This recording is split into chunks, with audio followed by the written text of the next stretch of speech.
안녕하세요. TV 책방 북소리 진양혜입니다. 안녕하세요. 이창현입니다. 네. 교수님, 대하소설 혼불에 대해서 좀 소개해 주세요. 네, 박경리의 토지에 비견할 수 있는 우리나라 대하소설의 대명사라고 할 수 있죠. 추명희 작가 돌아가셨죠. 17년 동안 네, 썼고 예. 남원에서의 3대의 며느리 이야기. 우리나라의 민족의 애환을 이렇게 서정적으로 그려낼 수 있을까 이런 생각이 들었던 책이었던 걸로 기억합니다. 그렇습니다. 1930년대 전북 남원의 한 몰락해가는 양반가의 이야기인데요. 네. 말씀하신 것처럼 그 토지를 잇는 명작으로 꼽히는 작품입니다. 오늘 이 말씀을 왜 드렸냐면요. 최명희 작가의 문학 정신을 기리기 위한 혼불 문학상이 지정이 됐고요. 네. 올해로 이제 7년째 접어드는데 이 7년 만에 처음으로 올해 수상작이요. 심사위원 만장일치로 결정이 됐다고 합니다. 기대가 되는데요. 그만큼 아주 탁월한 작품이 당선이 됐다는 이야기인데요. 오늘 저희가 그 작품과 작가를 모셨습니다. 먼저 화면으로 소개해 드릴게요.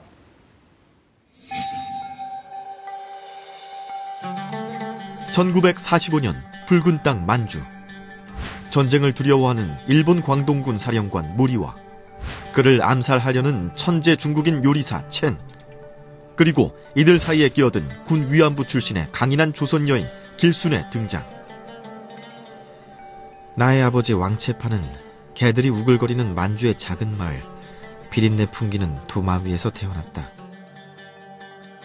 아버지는 광둥에서 첫 손가락에 꼽히는 요리사였다. 아버지 덕분에 나는 어려서부터 광둥 요리와 이종 요리를 두루 익혔다. 나는 언젠가 아버지를 뛰어넘는 광둥 제1의 요리사가 되고 싶었다. 아버지가 죽고 만주로 넘어온 나는 일본 관동군 사령관이 있는 장교 식당 앞에서 서성이다가 그만 억울하게 총살당할 위기에 처했다. 그때 놀랍게도 사령관 모리가 다가와 나를 꿰뚫듯이 쳐다보았다. 그는 알아챈 걸까? 나의 또 다른 직업이 비밀 자경단원이라는 걸. 그를 암살하는 게 내 임무라는 걸. 네가 아무리 광둥 제1의 요리사라 주장한들 그걸 믿을 사람은 아무도 없다. 살고 싶다면 목숨을 걸고 요리로 증명해라. 사령관 모리가 나를 시험하듯 말했다. 물론 조건이 있다. 재료는 단 한 가지. 칼과 불 외에는 어떤 도구도 쓸 수 없다.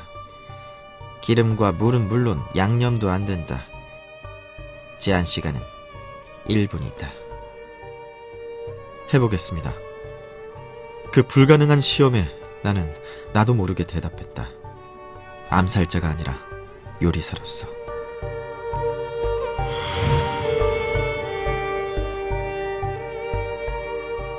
한중일 세 나라가 세상에 없는 요리로 맞서다.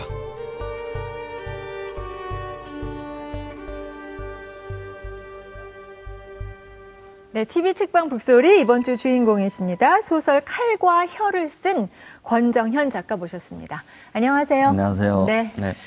먼저 축하드립니다. 네. 예, 화려하시고 화려하게 당선되셨습니다. 상복이 좀 많으신가 봐요. 그렇습니다. 중요한 상들을 다. 예. 그래서 제가 잠깐 소개해 드릴게요. 네. 2002년에 충청일보와 조선일보 신춘문예에 잇따라 당선이 되면서 등단을 했고요. 2016년 현진건 문학상을 받으셨습니다. 이번에 그리고 혼불 문학상의 심사위원 만장일치로 당선이 됐고요. 지금부터 그 작품을 가지고 저희가 네. 말씀을 나누겠습니다. 네. 제가 이 책을 보니까요. 네. 여기에 이제 심사평이 뒤에 적혀 있어요. 네. 거기에 보니까 칼과 혀는 오늘날까지의 한국 문화사의 어떤 결여 혹은 빈틈을 뒤늦게 확인하게 해주는 소설이다. 심사평이 대단해요. 과찬을 많이 해주신 것 같아요. 네, 이렇게 의미 있는 책을 어떤 계기로 쓰게 됐는지 한번 얘기해 주시죠. 여러 가지 계기가 있는데요. 일단은 이제 한 권의 소설이 나오기 위해서는 거기에 필요한 지식도 필요하고, 그다음에 이제 작가 소설가의 개인 과거 속에 있는 어떤 트라우마나 이런 것들이 모티브가 될 수도 있는데요.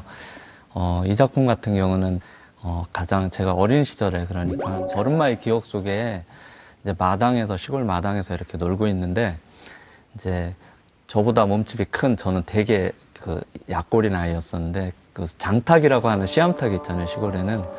그런 닭들이 이렇게 한 마리가 있었는데 여러 마리가 있고 이제 저희 집에도 한 마리가 있었는데 어머님이 부엌에서 이렇게 뭔가 점심 같은 걸 준비하고 계셨고 수제비 같은 거를 저는 마당에서 이제 일어섰다 앉았다 걸음마 연습을 하고 있었는데 이렇게 계속 돌다가 이제 막 쏜살같이 달려와가지고 눈 쪽을 탁 찍었어요. 그래갖고 피가 이렇게 막 철철철 흘러내렸었는데 이제 어머님이 부엌에서 보시다가 막 달려오셔가지고 닭을 어떻게 했을까요? 닭을 그날 잡으셔가지고 이제 저녁 상에 내놓으셨는데 그게 저한테는 굉장히 충격적인 장면, 지금도 굉장히 그 장면이 남아있고 소설 속에서는 그게 조금 잔인하게 묘사돼 있어서 이제 우리 시청자들에게 구체적으로 지금 말씀드리긴 좀 그런데 언젠가는 저 엄마의 저 강인했던 모습을 써야지 계속 생각을 하고 있었어요. 근데 제 내적으로 이제 숙성이 안 되다 보니까 한 번은 써야지 계속 하고 있다가 이번에 이제 그 만주국 동아시아 뭐 이런 것들을 이제 관련된 책들을 읽으면서 이런 이야기를 써봐야지 했을 때 제일 먼저 떠오른 게 어머님의 그 장면이었었고 그 만주라는 거는 한중일 삼국이 첨예하게 부딪힌 이런 역사적인 장소이기도 하고 그런데 거기서 어머니가 보여줬던 거는 굉장히 부드러움이었었어요. 그래서 저를 해치려고 했던 어떻게 보면 이제 인간관계로 치면 적이기도 한데 그것을 잡아서 요리를 통해 저에게 줌으로써 증오도 아니고 맛으로 저를 해치려고 했던 닭이 맛으로 저녁에 백숙으로 제 혀에 와닿았던 기억이 있기 때문에 모티브가 돼서 칼과 혀라는 작품이 출발했다라고 말할 수 있을 것 같아요. 그러니까 그 어릴 적의 그런 경험을 바탕으로 네. 그러면은 세상에 나온 작품인데요. 말씀하신 것처럼 만주 공간, 이 만주가 소설의 배경이에요. 네. 예. 그리고 요리라는 말씀도 언급해 주셨고 네. 그러니까 구체적으로 책 이야기를 하기 전에요. 이 책이 어떤 책인지 저자께서 좀 간략하게 네. 소개해 주시면 좋겠어요.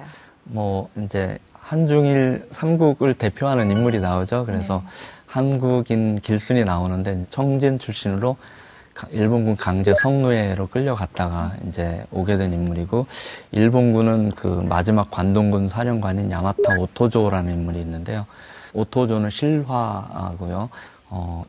이 되게 전쟁을 두려워했었고 항상 그렇다 그러더라고요. 실제로는 자기 한 100만 정도 되는 관동군을 다 항복시키고 자기 자신도 10년 동안 포로가 됐다가 오기도 하는 이런 사람이었고 이제 거기에 그 가상의 중국인 요리사인 첸이 등장을 하는데 이분은 이제 요리를 굉장히 잘하지만 그거를 통해서 어떤 중국도 똑같이 우리나라처럼 당시에 이제 침략을 당했던 민족이기 때문에 그것을 극복하려고 하죠. 비밀 결사 같은 걸 만들어서. 그래서 이 세 인물이 같이 대립구도를 이루면서 전개를 해 나가지만 어떤 그런 일반적인 소설처럼 요리나 맛의 대결이 아니라 그 속에서 각자 인물들이 느낀 어떤 공허를 저는 담고 싶었습니다. 네.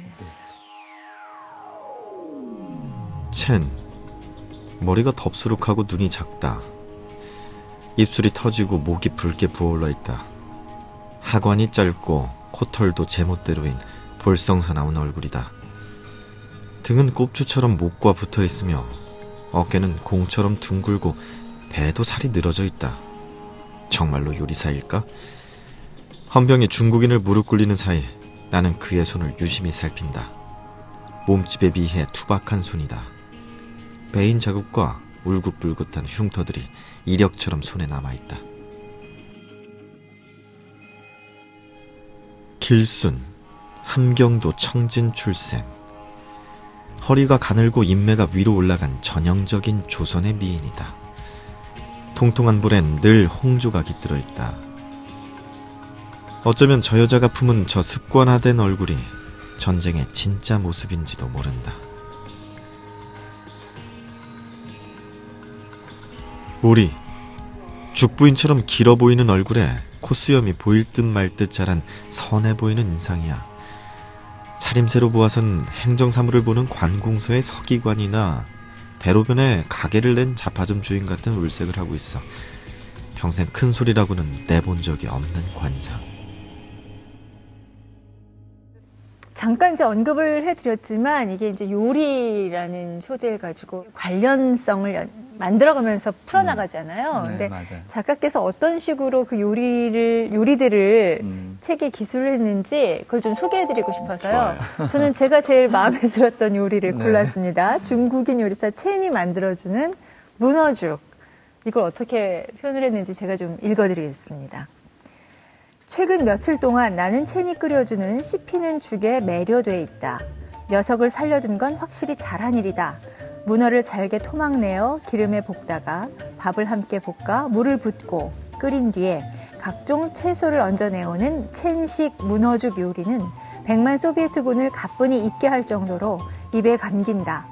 만주족 여자가 끓여주는 기름기 없는 문어죽과는 달리 문어의 속살들이 기름에 튀겨져 특유의 고소한 향내를 매번 입가에 풀어놓는다. 아삭아삭 씹히는 연근과 문어의 조합도 일품이다. 그 못생긴 광둥인의 요리는 종종 고정관념을 깬다. 죽이라고 해서 풀이 죽을 필요는 없지 않은가. 이렇게 요리하실 수 있으세요? 못하죠. 혹시 해보셨어요? 제가 직접 이 장면을 해볼 수는 없었고요. 네. 이제 제가 문어를 좋아하기는 해요, 굉장히. 그러세요? 네, 그래서 문어를 잘 먹는 편인데, 이제 이 느낌을 생각을 해봤어요. 이거를 죽으로 한번 먹고 싶다 이런 생각을 하고 있었고, 이제 이 소설, 이 장면을 쓸 때, 친구가 이제 한식 요리사가 있어서 전화를 해서 자문을 좀 구했는데, 그 앞에 송이가 굉장한 상징으로 쓰이는데 그것도 이제 친구가 아이디어를 줬었고요. 그래서 문어 죽을 넣어서 이렇게 죽을 만들면 어떻겠니라고 하니까 그냥 이렇게 잘라서 넣으면 아삭한 맛이 난리가 있느냐. 그래서 그걸 한번 볶다가 넣는 걸로 한번 해봐라. 이렇게 친구가 조언을 줘서 한번 그 느낌을 가지고 썼습니다. 공동지필 수준은 아닙니까? 책 보내줘야 돼요, 친구에게. 네네. 사실 시청자들이 잘못 보면 칼과 혀 그러면 이 동북아 3국의 음식 대결, 뭐 주방장 대결 뭐 이렇게 생각할 수도 있지만 사실은 동북아의 아주 암울했던 역사, 만주국을 배경으로 한 그러한 역사의 것이에요. 그런데 칼은 전쟁을 뜻하는 것 같아요. 칼. 네. 혀는 전혀 다른 그것과는 아주 극단적인 것인데 이걸 어떻게 이렇게 함께 제목으로 삼고 이야기를 풀어가게 된 계기가 있으셨어요?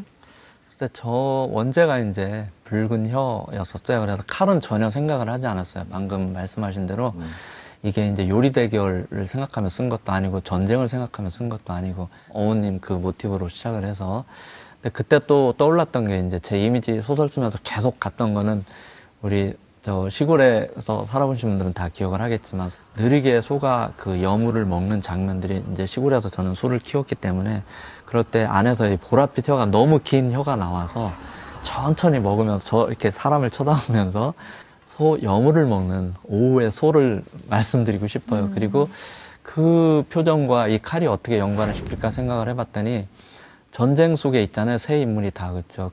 정말 한쪽은 나라가 멸망할 수도 있고 한쪽은 나라를 되찾아야 되고 죽이고 살리는 이 전쟁, 칼이 피가 튀는 이런 전쟁 속에서 그래도 그 사람들은 공허하고 허기질 때 결국은 밥을 먹고 그렇죠. 아무리 전쟁이 일어나도 그런 휴식을 갈망하는데 그런 측면에서 보자면 저 혀는 소의 그 부드러웠던 혀처럼 사실 칼에 혀가 베이면 칼이 혀를 자를 수도 있지만 오히려 그 부드러운 혀가 혀를 감쌀 수도 있지 않을까 이런 생각을 많이 했습니다.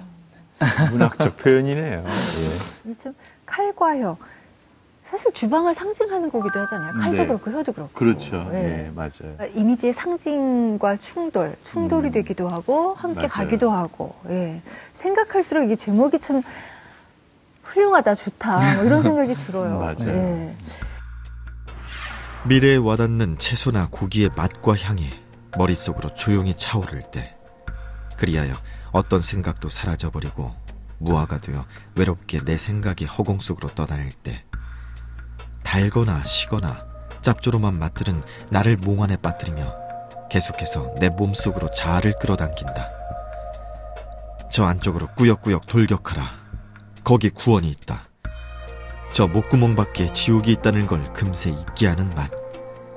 절대적이라고 느꼈던 밖에 저 세계가 어느 날 무참히 무너진다 해도 혀가 온전히 보존되는 한 끝끝내 나는 절망하지 않을 자신이 있다고 입안에 감도는 요리의 질감을 정성껏 씹어 음미하며 차분히 내 몸의 감각에 최면을 걸어보는 것이다.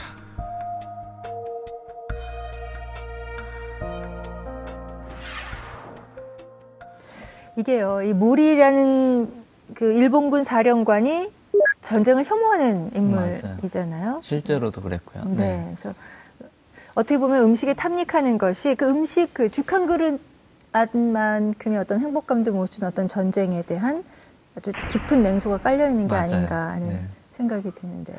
이렇게 정확히 짚어주시니까 그 이 문장을 쓸 때 저도 지금도 기억이 나고 이제 새벽 한 2, 3시 정도였을 텐데 뭐 많은 작가들이 그러시겠지만 낮에 이렇게 시끌벅적할 때는 문장들이 안 올라와요. 그래서 이제 이 문장을 써야 되는데 밤에 계속 문장이 안 나와가지고 고민을 하고 있을 때 되게 배가 고팠었어요, 제가.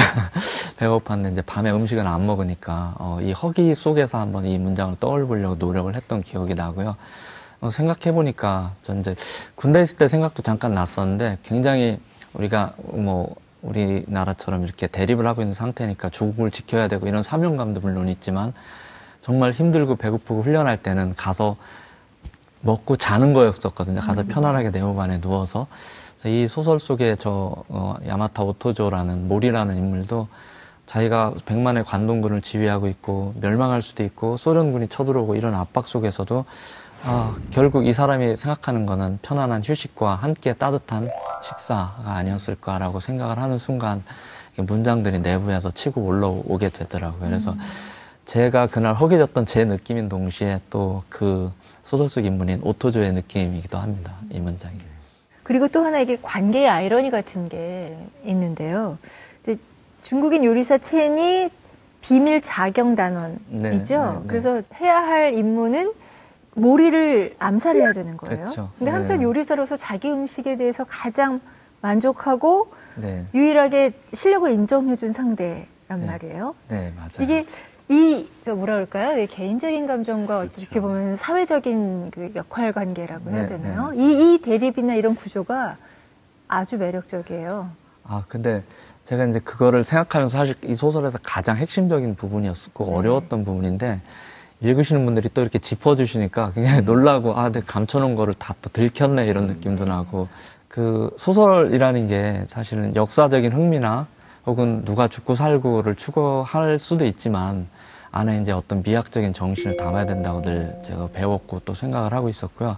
그래서 여기서는 사실 무슨 요리로 누가 1등하고 이제 그 요리 영화처럼 그런 게 아니라 그 팽팽한 대결 속에 있는 두 사람들의 공허와 허기를 다루려고 했었고 이 모티브도 사실 제 과거 속에서 찾을 수가 좀 있어요. 근데 이제 여기서 사실 이 소설에 조금 상투적인 부분이 전형적인 아버지가 등장하고 전형적인 어머니가 등장을 하는데 제가 생각을 해봤어요. 이걸 쓰면서 사실 우리 리얼리티적인 측면에서 보면 우리 과거 속에는 사실은 그런 엄마 아빠들이 굉장히 많았기 때문에 요즘엔 그게 흔하다고 해서 우리가 굳이 안 쓸 필요는 없고 그렇다면 역사의 일부이기 때문에 그냥 전형적이더라도 한번 다뤄보자 생각을 했었고 저희 이제 시골 양반들이 그러듯이 아버지도 굉장히 지금 좀 고인이 되셨지만 이제 술도 드시고 이렇게 하면은 막 주사도 있으시고 또 이런 분이셨는데 굉장히 심하셨어요. 보통을 넘으셔서 저도 어릴 때라서 그런 기억들이 이제 너무 싫고 폭력성에 대해서 굉장히 안 좋은 기억들을 가지고 있는데 제가 정말 신기했던 거는 그런 어머님이 항상 그런 아버지인데 저 같으면 밥상을 없잖아요. 시골 분들이 팍 없구나 하고 그러는데 밥을 차려주세요. 밥을 차려주시고 아버지는 또 그냥 드시는 게 아니라 오늘 청국장이 되게 맛있다. 한마디 또 칭찬을 하세요.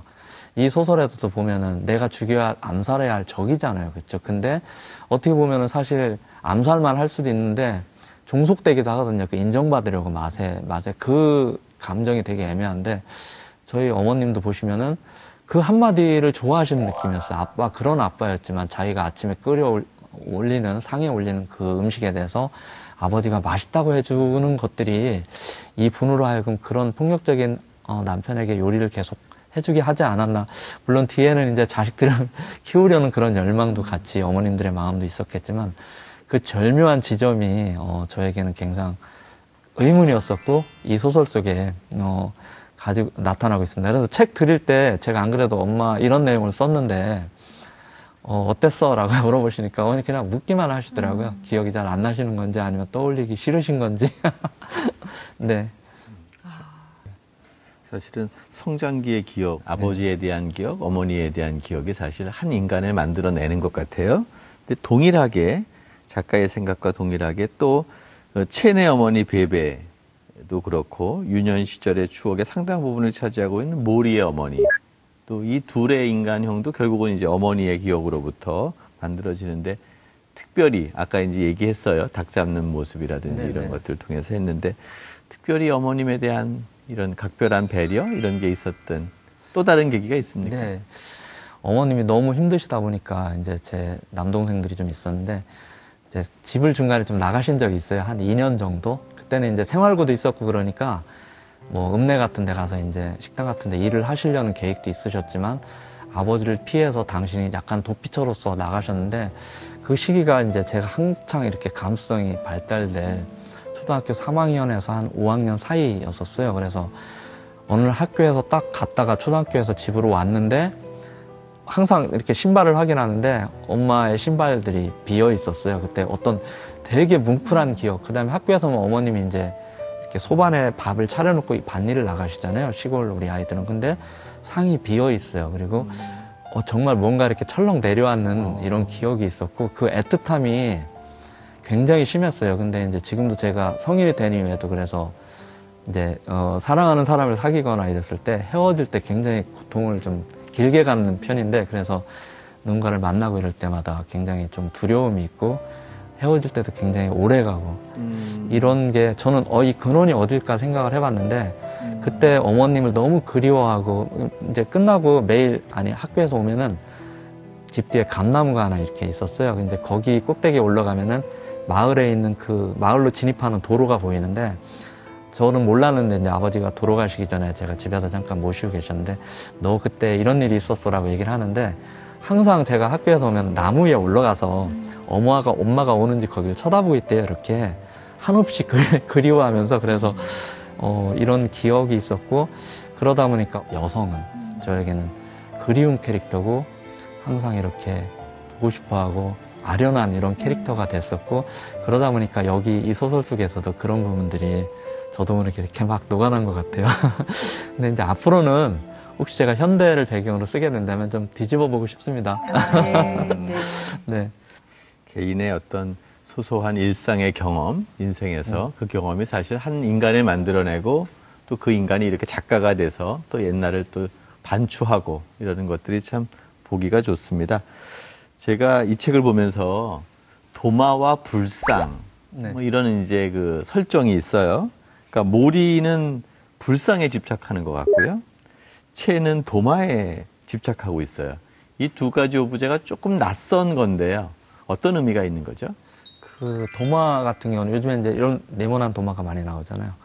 옛날 시골에서는 왜 닭 잡고 우리가 그럴 때는 이렇게 원형의 통나무 도마가 있어서 이제 그 칼도 막 이렇게 무식하게 생긴 탁탁 이렇게 치우고 그랬었는데 그 시골에서 봤던 그 도마가 기억 속에 항상 남아 있었고 한 요 정도 이렇게 됐던 것 같은데 지름 한 40-50cm 제가 그 감옥 같다는 생각을 했어요. 거기서 수많은 생명들이 칼에 의해서 이렇게 절단되고 밑으로 떨어지고 이제 소설 도입부가 강렬하다고 하시는데 그 장면이거든요. 사실은 상징이죠. 실제로 그걸 막 아끼고 좋아하고 이런 의미가 아니라 자기 자신이 어떤 행동을 할 때 우리가 이제 현대 사회 속에서도 특정한 모자만 쓰고 다니시거나 특정한 옷을 입거나 이렇게 해서 자기 자신의 캐릭터를 부각시키듯이 이 불안과 공포, 이 당시에 이런 사람들도 어떤 우리가 뭐 특정한 차를 즐겨 마시거나 이랬듯이 한 가지 어떤 미에 집착을 하면서 사실은 그것에 진짜로 집착하는 게 아니라 자기가 현재 가지고 있는 트라우마나 공허를 잊기 위한 수단이 되지 않을까 생각을 했었고 그렇다면 채는 그게 도마가 될 수 있을 것 같고 몰이라는 인물은 이제 그 좀 미에 집착하는 인물로 해서 이 사람이 나중에 이제 은퇴를 하고 가서 사찰을 조그만 걸 세우는 거를 열망하게 되는데 그 부분에서 제가 그렇다면은 이 불상에 집착을 해야 되겠구나라고 좀 생각을 해서 같이 상징적으로 한번 녹여봤습니다. 네. 자, 이번엔 세 번째 주인공인 그 길순에 대해서 좀 네. 말씀을 나누겠습니다. 일본군 위안부로 팔려온 거죠, 반주로. 네, 예. 모진 고통을 겪는데 이제 상당히 수동적일 수밖에 없는 그런 인물인데요. 이게 어떻게 보면 식민지 시대의 우리 조선의 현실이 아닌가 하는 생각도 좀 들고요.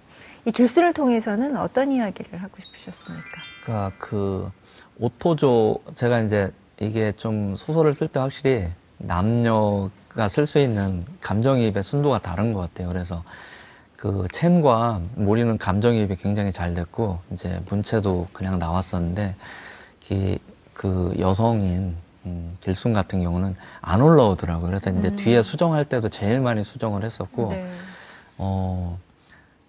원래 소설을 3년이 걸렸는데 이제 원래는 한 6, 7개월 정도의 초고가 썼었어요. 근데 뒤에 그 길순의 감정 부분이 안 돼서 그냥 딱 접어놓고 몇 장면 때문에 접어놓고 포기한 소설이었었어요. 그래서 중간에 한 2년 공백 후에 다시 이제 응모하는 과정에서 쓰게 됐었는데, 길순 같은 경우는, 약간 좀 페미니즘적인 차원에서 본다면 되게 수동적인 인물이죠. 그렇죠? 왜냐면 남성들의 세계에서 억압당하고 갇혀있고, 계속 거의 말미에만 한 번 이제 자기가 능동적으로 이렇게 부드러움으로 하시는 감싸는 역할을 하는데 그 전까지는 굉장히 수동적인 캐릭터였는데 제가 생각을 해봤어요. 이분을 여장부로서 과연 같이 상박부도를 이루게 한다면 그래 소설이 어땠을까 생각을 해봤는데 그냥 활극이 될 것 같았어요. 그리고 실제로 그 당시 그것보다는 리얼리즘적인 차원에서 당시 실제 상황을 반영하는 게 낫겠다 싶었어요. 그래서 모리와 첸의 대결 속에 이제 연결고리 역할을 하는 걸로 됐었고 논쟁적으로 보자면 되게 수동적인 캐릭터가 맞고 하지만 그 당시 우리가 많은 여성들이 독립운동을 실제로 몸으로 하기도 하셨지만 대부분은 우리가 좀 수동적이고 억압당하는 위치였기 때문에 그거를 있는 그대로 저는 보여주자는 마음이었었습니다. 네. 사실 작가가 작가의 시선으로 세상을 바라보면서 해석하는 거잖아요. 그리고 그 결과물을 이제 우리가 창작물로 받아들이게 되는데 권 작가님은 유독 아주 감수성이 예민한 그런 시선으로 맞아요. 세상을 보고 해석해서 갖고 계셨던 것 같다는 생각이 들어요. 글쎄요. 좀 어려운 질문인데요. 네. 이거는 아마 글쎄 이 근원을 한번 찾아보면 네. 그 두 가지 방식이 있는 것 같아요. 예를 들어서 우리가 어떤 폭력을 경험했을 때 뭐 심리학적으로 보면은 이 폭력을 그대로 받아서 내 몸에서 최근에 이제 세상을 흉흉하게 하는 사건들 보면은 저는 참 안타까운 게 최근에 그런 사건들이 많이 있었잖아요. 이 사람들의 유년을 보면 굉장히 불행한 사건들이 학대를 당하거나 놓여 있더라고요. 그래서 이제 제가 심리학져서 이런 걸 보면은 그걸 자기 몸에 받아서 그대로 행하는 사람이 있고 나는 이제 저렇게 하지 말아야지라고 하는데 다행히도 저는 저렇게 하지 말아야지라는 쪽으로 감수성이 발달했던 것 같아요. 그래서 폭력적인 사람을 보거나 아니면 뭐 되게 이렇게 예의 없는 사람을 보거나 다양한 캐릭터들을 볼 때마다 난 저렇게 하지 말아야지. 그리고 좀 더 여린 시선으로 폭력적인 시선보다는 세상을 볼 때 조금 더 우리가 뭐 측은지심이나 연민 이런 용어들을 되게 좋아하는데 그런 시선으로 세상을 볼 때 결국은 나를 힘들게 했던 사람, 뭐 저도 보면은 크고 작은 상처를 많이 사람들에게 입잖아요. 그렇죠? 제가 마음을 다해서 도와주거나 도움이란 거는 항상 대가 없이 주는데도 사람들은 필요가 끝나면 떠나죠. 그렇죠? 그랬을 때 그런 친구들을 볼 때 제가 화를 내거나 쟤는 왜 그럴까 생각하는 게 아니라 측은지심이나 연민의 시선을 보게 된다면 이게 세상 사는 시선이고 나 역시도 누군가에게는 그랬을 거고 서로 화해하고 이해할 수 있게 되더라고요. 그러니까 그런 시선들이 이제 작품 속에 많이 녹아 있는데 옛날 이런 얘기를 이제 대학교 다닐 때 은사님들하고도 했었는데 뭐라고 말씀하셨냐면 소설가로서는 참 안 좋은 거다라고 말씀을 하셨어요. 왜냐하면은 강하고 폭력적인 시선도 때론 네 것이 돼야 되고 여러 캐릭터들을 수용해야 되는데 너무 그런 측면으로만 본다면 세상을 보는 시선이 캐릭터를 형상화할 때 아마 여기서도 그래서 모리는 상당히 원래는 폭력적인 인물이어야 되는데 조금 미학적으로 그려지지 않았나 싶습니다. 네. 자, 이쯤 되니까 권정현 작가의 차기작 좀 기대가 되는데요. 뭐 또다시 12권 분량의 대하소설을 쓰다가 뭐 막힌 상황에서 이제 이런 게 만들어졌다고 하는데 앞으로 어떤 작품이 언제쯤 나올 예정입니까? 사실 이게 제가 조심스러운 답변이기도 해요. 많은 선배 소설가님도 계시고 또 이런 작품을 또 쓰신 분들도 많이 계시기 때문에 제가 뭐 이런 걸 쓰겠다라고 하는 거는 조심스러운 답변이긴 한데 개인적으로는 그런 포부가 사실 가지고 있습니다. 그리고 이제 제가 이 상을 격려받은 게 홈플 문학상이고 그래서 최명희 선생님도 이 긴 호흡의 작품을 쓰셨잖아요. 10권 혹은 12권으로 계획된 작품은 이미 이제 초고를 어느 정도 쓰고 있고요. 네. 작가라면은 단지 우리가 지금 이 시대에 나와서 어떤 독자들에게 인기를 끌면서 뭐 이렇게 방송에도 나오고 이렇게 하는 게 저는 큰 의미는 없다고 생각해요. 제가 뭐 유명하고 안 유명하고 이런 것들이 과연 제가 죽고 나서 무슨 의미가 있을까. 정말 내가 이 시대에 작가라는 이름을 가지고 한 시대를 주어진 삶을 살고 있다면은 100년 후에 500년 후에 뭔가 남을 수 있는 작품을 쓰고 싶고, 그렇다면 이 시대 역사에서 신문과 역사책과 교과서와 방송이 하지 못했던 어떤 것들을 남겨서 500년, 1000년 후에 읽힐 수 있지 않을까라는 생각을 했고, 우리나라도 사실은 지금 짧은 시간 동안 경제적인 이런 엄청난 것들을 이뤘지만 거기에서 정신적으로 우리가 미숙한 부분이 있기 때문에 아직 갈등이 첨예한 거고 광장이 가득 메워지고 있잖아요.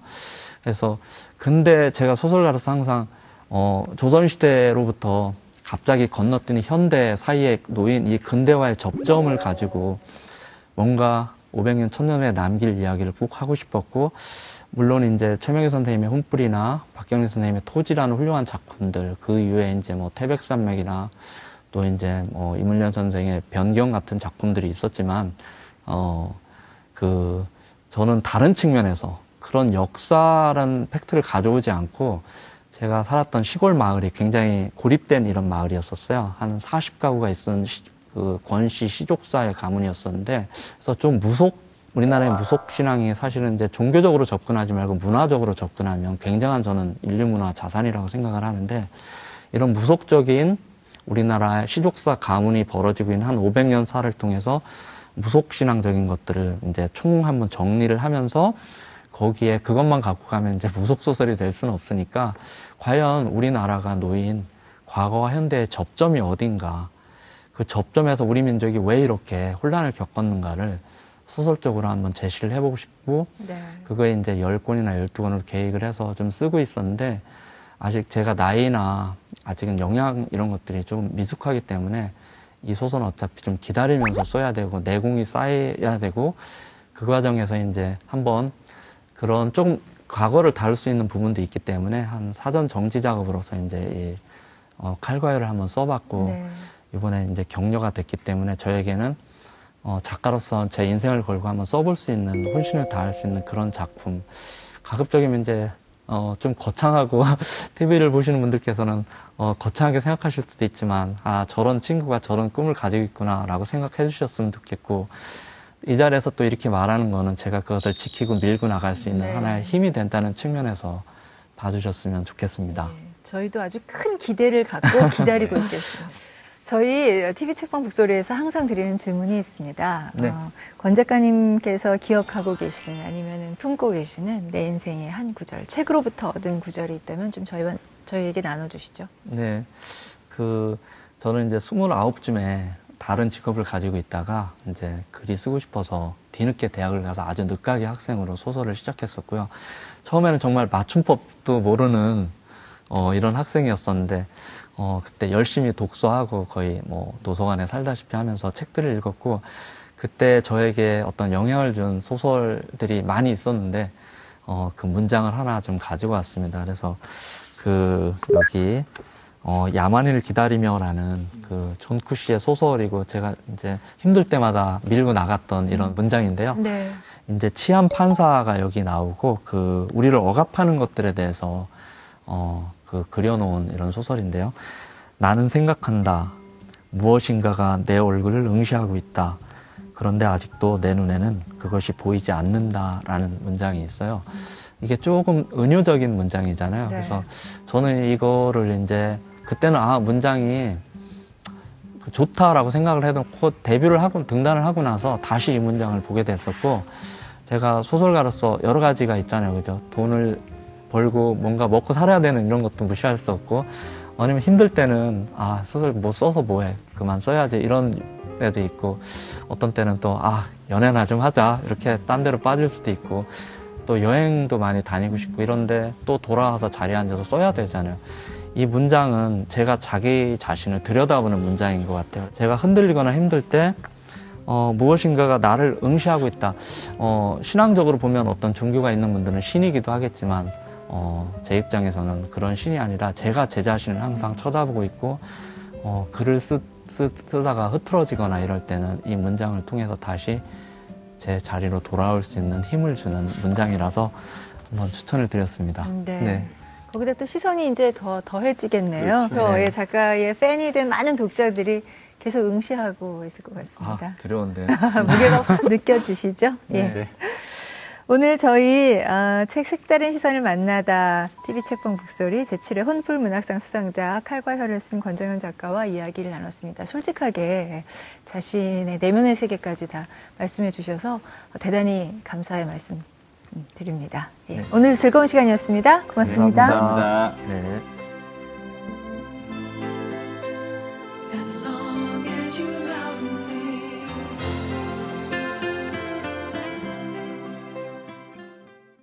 just fly.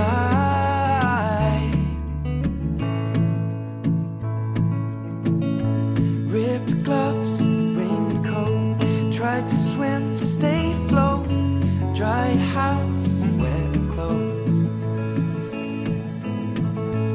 Loose change, banknotes, weary-eyed, dry throat. Cool girl, no phone. They say she's in the class 18, stuck in her daydream. Been this way since 18, but lately her face seems slowly sinking, wasting, crumbling like pastries. And they scream the worst things in life come free to us, 'cause we're just under the upper hand.